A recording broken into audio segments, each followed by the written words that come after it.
Welcome to the Living Superhuman Fitness Podcast, where we take you inside our gym, CrossFit Palm Beach, each week.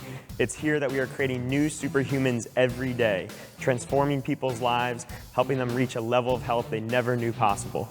We strive to answer your most burning questions on fitness, health, nutrition, training, motivation, mindset, lifestyle, and more. If you have a question, please email us at info@crossfitpalmbeach.com. You can also learn more on our blog, livingsuperhuman.com. And if you have a moment, we'd love a review from you on iTunes. All right, it's time. Let's stop being average and start living superhuman.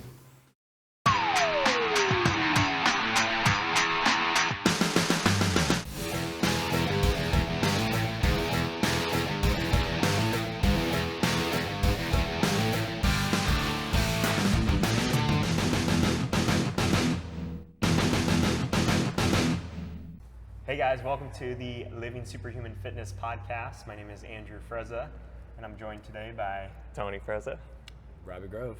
And today we're doing our Meet the Coaches segment, and we'll be talking to Mr. Robby Grove, finding out a little bit about him, getting to know him, learn about his outfits, sense of style, all that good stuff. So we'll start with the basics, the simple stuff. How old are you? Give us a snapshot of your family. You married? Stuff like that. I'm a single dad, basically. I have a little 7-year-old, one of 4 boys, 34 now, so I've been around the area. Parents are still married, Terry and Linda. They actually still live in Jupiter. I'm a local. We moved up here when I was 6, been in West Palm, and then we moved to Jupiter, been here ever since. Yeah. Cool. What schools did you go to growing up? Old school, like West Palm Beach, like the early days. It was Luca. Then I had Jerry Thomas, and then I ended up going to Jupiter Middle. I was in the tech team program there, and then I actually wanted to play football at another school, and I was interested in television and film production. So I went down to Gardens High School for that magnet. So that's where I went for this area. Cool. So tech teamer. Yeah, tech team, awesome. Tech team too. Tech team was awesome, man. It's like, nerd squad, what's up? So left out. So how did you find CrossFit? When did that happen? CrossFit was late 2011, 2012, kind of in that era. I just been out of football. I was actually personal training for a while. It was right before my daughter was born, and I was just missing something. I missed from football. I missed playing. I missed like that group atmosphere. I was already personal training for like 2 years at that point, and it just became mundane. I was a 6-day-a-week meathead, and I was a Groupon guy to Hard Exercise Works. And I just randomly picked up a Groupon, and I was like, you know what? Let me give it a shot. I knew a couple people there. Went in there, tried out a couple classes. I had a free month, and I was hooked after that. You remember your first workout? I remember throwing up in my first workout. That's about it. Everything else is a blur. I know there was like deadlifts, running, because Hard Exercise Work ran a lot. And I was like, oh, dude, I'm going to crush this. Deadlift was heavy, ripped it off the floor. First round, I'm ahead of everybody. Second round, I'm the last one in the pack. Literally 2 minutes later, I'm like, and I'm done. So it was pretty awesome. But I mean, I think that's what it was. It was like, I mean, as big and strong as I was, you know, you go in there, every big tough guy's like, I'm going to go out here. Oh, it's like CrossFit. Oh, yeah, whatever, I got this. And when you get whooped like that competitive nature came out of me. I was like, I've got to be better. Like, I got to be better at this. So I did it. So what was your background growing up and kind of leading into finding CrossFit from an athletic standpoint? Athletic standpoint, I mean, I was always a heavier kid. I just kind of kept to myself for a while. I was overweight, kind of doing stuff like that. Middle school was kind of tough. And I tried Pop Warner football like 7th grade, but I was bigger. I kind of got a raw deal out of that because I was playing with the big boys. Because I was a big boy, but I was very young. But I don't know. I just always wanted to do more sports like that. So I got into high school. I played football in high school. I wrestled. I actually threw shot put and disc for track, which was fun. And then as I got better at running, surprisingly, because we ran so much for wrestling, I ended up running long distance and track. I ran like the 800 meters, stuff like that, which was cool. I was in television and film production, and then I kind of just started swaying my interest out of that. I was playing football. I was getting stronger. I liked the results. And I ended up I needed, just like every other football player, to find basically a BS elective. So my football coach was like, why don't you do the JV class with me? You could be my weight training aide. It's like, you're basically just going to watch the kids make sure they don't hurt themselves. and keep them in line. But I just found like my net, like that was it. I was there, had a good time. The excitement was fun. It was like there's nothing cooler than a bunch of dudes in there throwing weights around, everybody screaming, yelling. It's football players. We're just being silly, you know. And I got good feedback from them, a lot of really good results, and that just kind of went from there. So ended up studying exercise science in college. I just really wanted to do that. I got out of school, ended up being a personal trainer, and then just everything just kind of led its way through there. Where'd you do the personal training at? I was actually at Jupiter Fitness. It was a home gym that I was always at. I mean, every year I came back from college football, I was there to train. I was training there my freshman year when I didn't have anything to do my senior year and didn't really know what was going on. I was there. It was cheap. I mean, I think it was like, at that time, I think it was like $15 a month. You're like, yeah, whatever. I mean, if you don't go, it's $15. So I was personal training there. I got my certification when I got out, and it was the same thing. I was just I was doing it. And I liked helping people, but there was just something missing. Like the one-on-one was fun, and there was certain, you know, but I was missing something about helping a lot of people there. It's a different setting too. So, how far into your CrossFit journey did you start coaching from doing it? I would say probably about a year, a little bit over a year, because I spent the first year at Hard Exercise Works, and we had like a small like in-house competition. My buddy John Glue was there at the time, and like he's like really pushed me. Like he was my like 7 a.m. buddy. Josh, my brother who's here now, was there with us, and we like had our little trio, and we just kept going.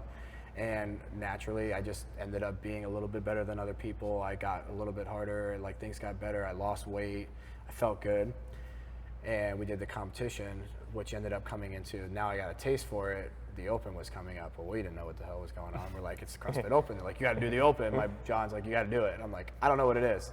So we ended up having to go to an affiliate to get judged, and I found our buddy Josh Warner there. So we ended up going to Cat 5 at the time. I didn't know who this guy was, whatever was going on. If you know Josh, he's very straight demeanor, like kind of going on. We go through the first workout. I did everything tested there, and it was just like, I didn't like him for the first 5 weeks because he was very critical about things.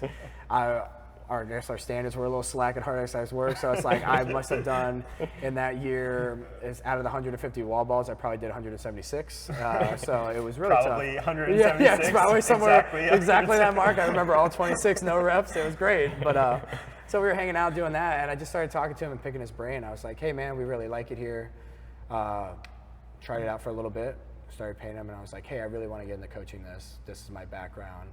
I was like, and it was kind of almost like I was going to trade like this barter system type deal. Like, you don't have to pay me, just give me a free membership type deal. Like, I'll help you out. I just kind of want to get into that field, and that was it. So it was about roughly a year, but it was super cool, and it's just like I just never looked back from there. I started coaching classes there. Things were going great. I loved doing it, and like I said, long story short, here I am now. So it's been good. You mentioned the competition, like the Open and stuff. Like Right. you had that competition bug too, like as you first started through CrossFit, right? Oh yeah, I mean everybody picks it up. You start doing it. You're like, man, I'm the best. I'm crushing this right now. I've got to do it. And then you find out. I mean, but I think it's the inner athlete in me. Like it's always been there. You always have this competitive drive. It's nice. Like most of the coaches, you tend to have that knack where you're a little bit better, or you're a little bit more advanced in some skills, and you test that ability. And I mean, I got a taste for it. It was like chum in the water at that point. I'm like, yeah, I'm doing it. I'm going for it. So it was fun. I really enjoyed it. It's tough you got to separate both of those, which is always really tough because you want to beat everything, you want to crush everything, but you find out really quick that there's a lot of really good athletes out there. So it's, especially here, coming here, that was an eye opener. Like, I mean, Cat 5, even there's like 160, 180 people maybe. You walk into here at that time. I mean, when I got here like almost 2.5 years ago, I would want to say it's like we were high 400s probably.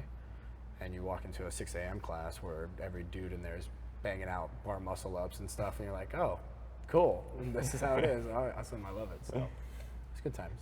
I'll get you on back squats, right? Right. Yeah. It's like, I'll catch you up in the weights later. We'll be good. So how has your competitive philosophy changed kind of since coming here and coaching, and like how you treat the competitiveness in class, and how you look at it? Like how do you approach a class, like, and being competitive now?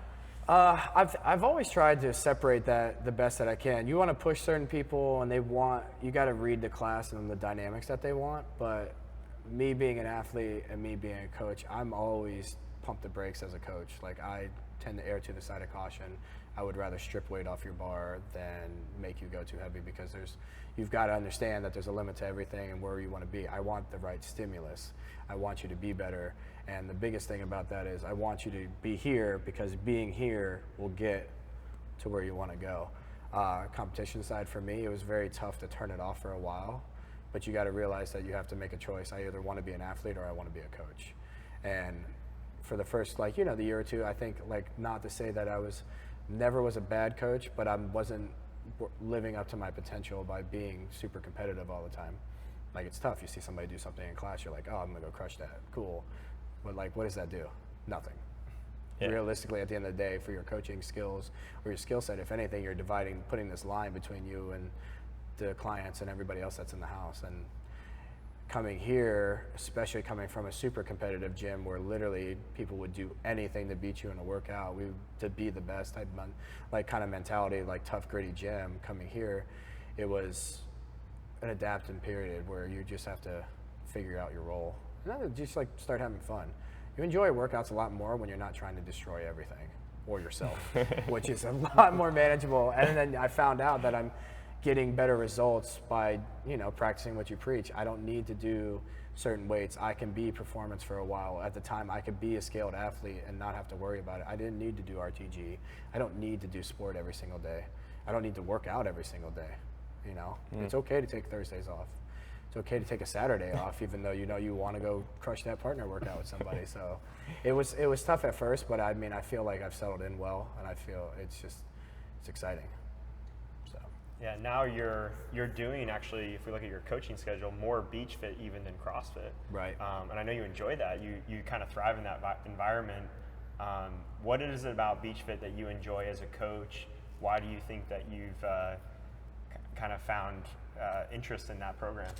I think the biggest thing is that just what I've always wanted to do. I like taking people that are really green and pushing them to their athletic potential type deal. I like the skill set. I like the way you can break down. And then I have this blank canvas with most of these people. They don't know what an air squat is or a kettlebell. Everybody knows what a burpee is, but kind of stuff like that. But it's really tough. They have no idea when I'm saying hip hinge, go this way, move that way. So it's you get to literally start fresh and make these people the best that they can be. And it's fun. It's really exciting to watch people do things that they never thought they'd be able to do. Little achievements is a great thing. I think we talked about this, Tony, where it's I literally will stand next to somebody and hold their hand to jump onto a 12-inch box. This is a life-changing event for them, and it's really exciting as a coach to get them to do things like that they wouldn't be able to do, or sit all the way down without pain, or move things.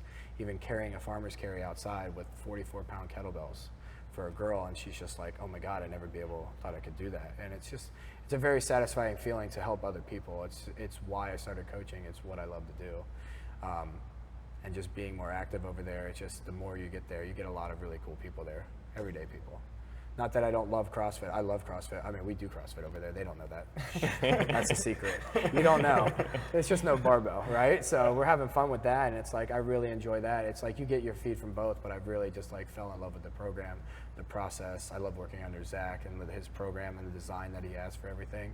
And it feels like home, Cool. And you've gotten your family involved as well. I have. It's been a long road, but I got them all in here. Most of them. So we're working on them. But my brother Josh is here as well. He's actually thriving right now.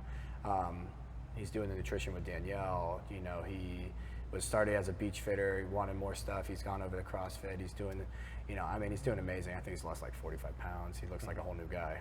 It's literally, my brother's back, which is cool. And he started at Hard Exercise Work with me, which was super fun. We were always there. And then Gino was always like a meathead with me. He played football. He worked out with me at Jupiter Fitness, but he used to kind of give me a hard time, just like everybody else. Oh, what are you going to be the best at exercising today? It's yeah, actually I am. Thank you. I appreciate that. It's you should try it one day. But and he's in here now. He does the BeachFit program, which is super cool. Every time he comes in, though, I literally announce it to the rafters. I'm like, Gino! He doesn't like it. It's my brother. So it's really cool. It's nice to have that family experience. You guys understand. It's a big deal. It's a big part of my life, and it's becoming a bigger part of their life now too. Even as small as it might be to them, it's a huge deal for me. And it's really cool. Like Josh just did Deadly Duo, and him and Pugs, Fred and Barney actually took their place. I got a little teary-eyed. I mean, it was super exciting. It's like, I'm really proud of them. It's like, they're coming a long way, so it's cool. Yeah, oh man, it's been awesome seeing Josh just evolve, and he's catching you. He's catching you on some things. You better watch out, Robby. Yeah. There's a lot of sugar watt smack going down right now. I saw somebody became the new favorite Grove. I'm not gonna mention any names, but it's been good. I love it. Like, I love it. I hope for them to pass me and do all that fun stuff. Like, I love the challenge of it. I love the excitement of it. And it's like, he's motivated by his internal reasons at his house, his kid. I mean, it's a lot of things for me too. And then that brotherly drive. It's just that's a friendly competition that's like never gonna go away. It's like, we're literally 18 months apart in 23 days, like to the T. And it's like, we've been basically just back and forth our whole lives. So it's a lot of fun. It's like in your blood. Like, as much as you want to like support and love your family, you always just want to compete with them too. Oh, like, yeah. You don't even know why. It's just like, I guess you're born with it. Yeah, I mean, we're boys. I mean, it's like, exactly. It's like, and I'm the older brother. I'm supposed to be bigger and stronger and all this other stuff. So it's like, when he's getting too close, I'm like, all right, let's lower We're the bar. smarter. Yeah, exactly. You can just be smarter. We're smarter, better looking. I don't know. It's a lot of good things. I got my baby face going, so it's good.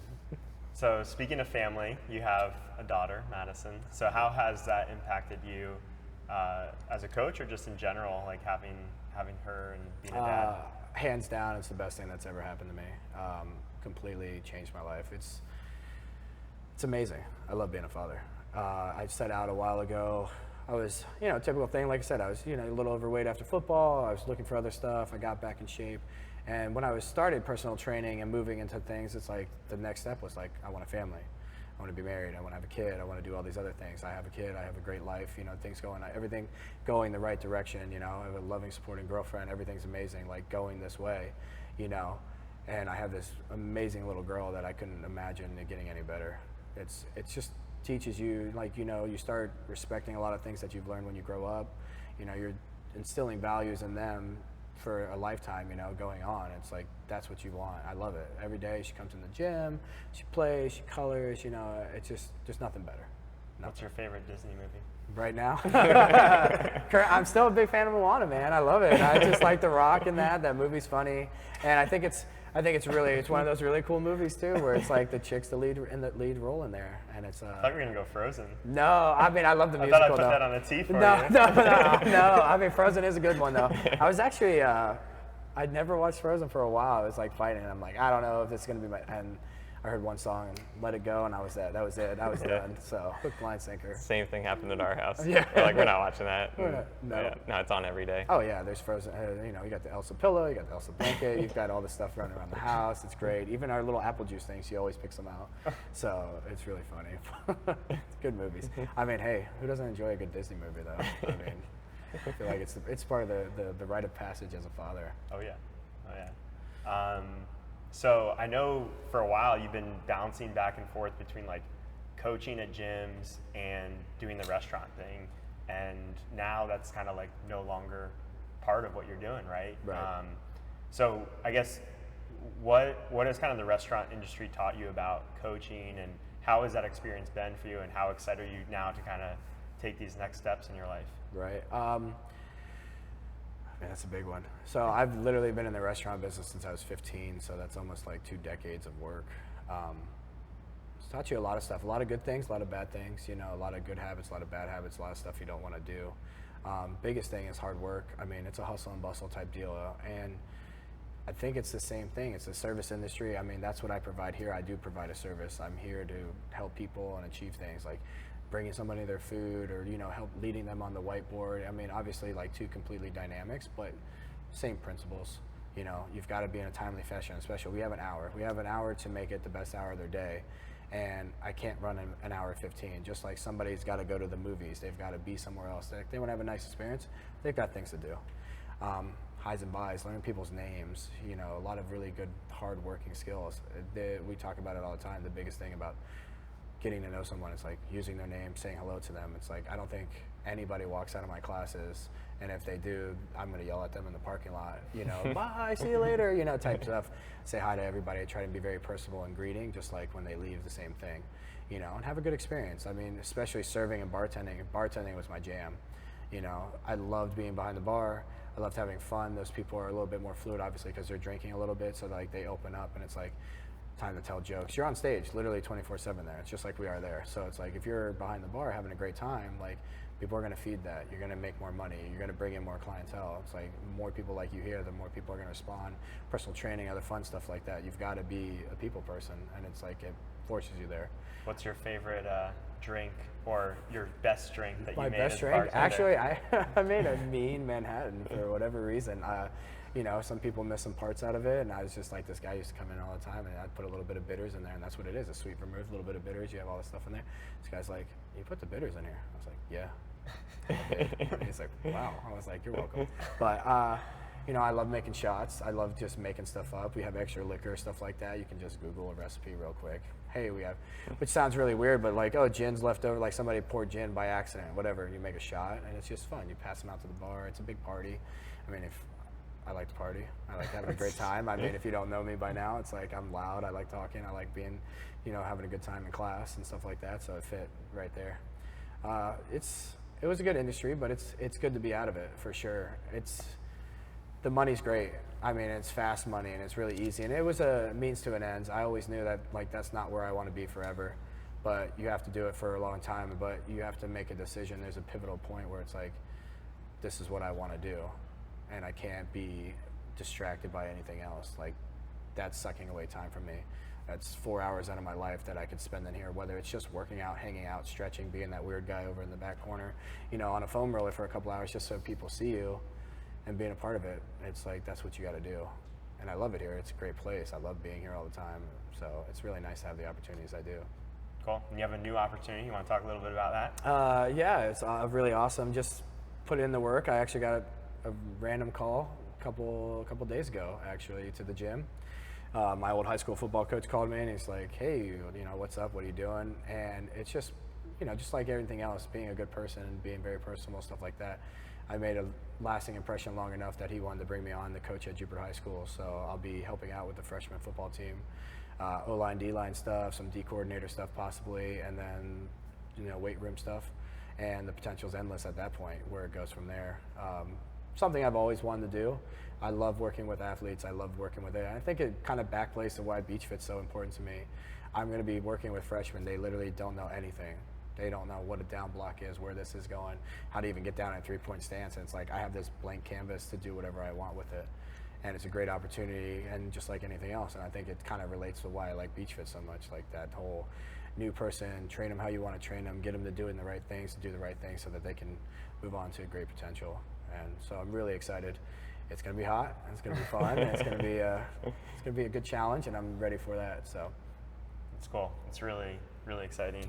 Had a couple quicker questions here. What's your favorite exercise? I'm that weirdo. I mean, I love doing thrusters, obviously.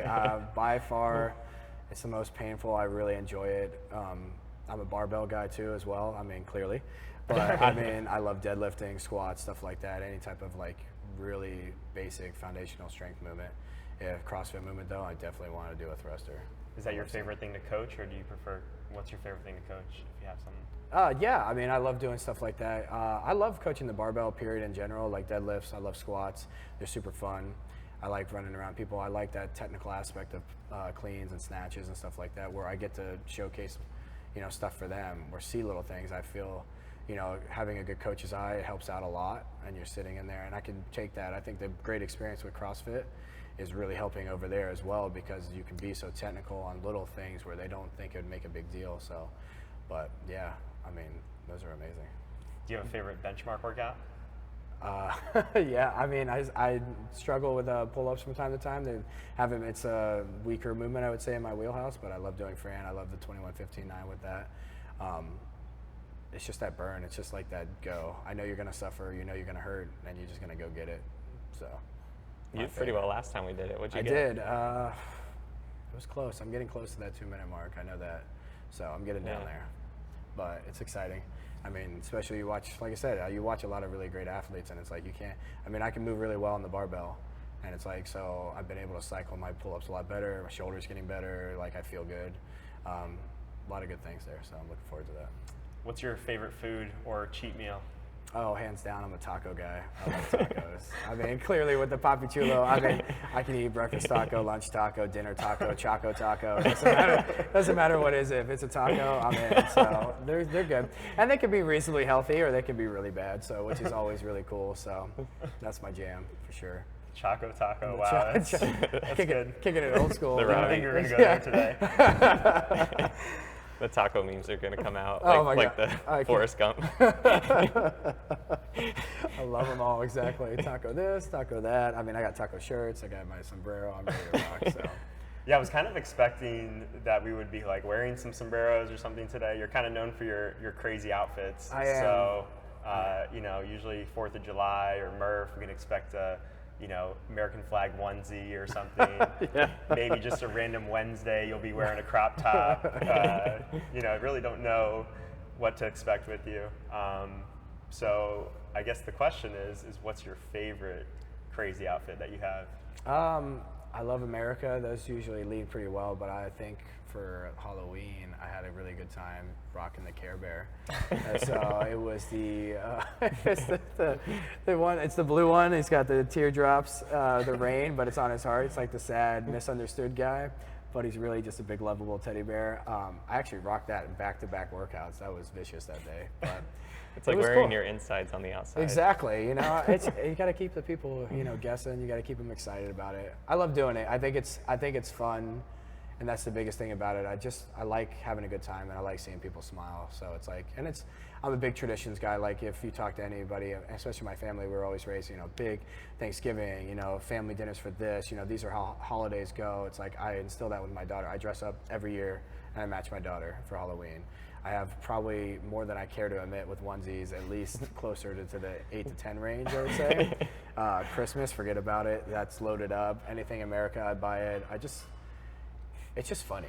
There's nothing else to say. Like you walk in, it's like, and I always joke, especially with Shannon, like, you know, her shorts. I'm like, hey, I'm gonna be ordering some shorts, and she's like, I don't know about that. So, but it's, you know, and it just makes people laugh, and that's the biggest thing about it. It's like, you know, for as hard as we are on them sometimes in here and we want the best out of them, we push them to the limits. It's like when they're going to be suffering. I mean, what's funnier than seeing a large dude in a neon crop top and short shorts? I don't think anything, personally. So that's great. You think you're hallucinating at that point? Yeah, like exactly. Am I about to have a heat stroke, or is he really wearing that? You know, who knows what's going on? So it's cool. I love it. Nice. Well, we'll end on that. Thanks for joining us, Robby. Thanks, Robby. Thanks for being part of the team. Appreciate it, man. Thanks a lot, guys. See you next time.